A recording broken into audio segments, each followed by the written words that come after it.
मध्य प्रदेश विधानसभा चुनाव के सभी 230 सीटों पर हुए मतदान में लगभग 71% मतदान हुआ। 2003 से 2018 तक के चुनाव के आंकड़ों पर अगर नजर डालें तो केवल एक ही बार राज्य में सत्ता परिवर्तन हुआ है। जिस बार सत्ता परिवर्तन हुआ उस बार राज्य में 75% से ज्यादा वोटिंग हुई। मध्य प्रदेश में इस बार बीजेपी कांग्रेस के बीच कांटे की टक्कर है। कई विधानसभा सीटों पर त्रिकोणीय मुकाबला है।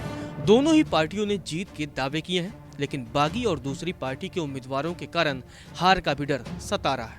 आइए जानते हैं कि 2003 से लेकर के 2018 तक राज्य में कितनी वोटिंग हुई थी और किसकी सरकार बनी। मध्य प्रदेश में 2018 में 75% से ज्यादा वोटिंग हुई थी। 2018 के विधानसभा चुनाव में 75.2% मतदान हुआ था, जिसके बाद राज्य में सत्ता परिवर्तन हुआ था। हालांकि किसी भी पार्टी को पूर्ण बहुमत नहीं मिला था। कांग्रेस को सबसे ज्यादा 114 और बीजेपी को 109 सीटें मिली थी।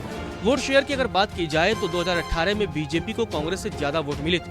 2013 के विधानसभा चुनाव में राज्य की 230 विधानसभा सीटों पर 70.8% वोटिंग हुई थी। इस चुनाव में बीजेपी को 165 और कांग्रेस को मात्र 57 सीटों पर जीत मिली थी।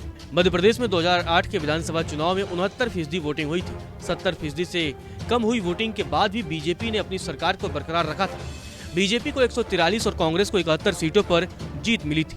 मध्य प्रदेश में 2003 के चुनाव बेहद अहम माने जाते थे। मध्य प्रदेश से छत्तीसगढ़ के अलग होने के बाद राज्य में पहली बार चुनाव हुए। 2003 में मध्य प्रदेश में कांग्रेस की सरकार थी। बीजेपी ने उमा भारती के नेतृत्व में चुनाव लड़ा और 2003 में राज्य में 67% वोटिंग हुई थी। तब बीजेपी को 173 और कांग्रेस को मात्र 38 सीटों पर जीत मिली थी। मध्य प्रदेश के बीते 5 चुनाव की अगर बात करें तो केवल 2018 में ही 75% से ज्यादा वोटिंग हुई थी। 2018 में किसी पार्टी को पूर्ण बहुमत तो नहीं मिला, लेकिन राज्य में कांग्रेस की सरकार बन गई।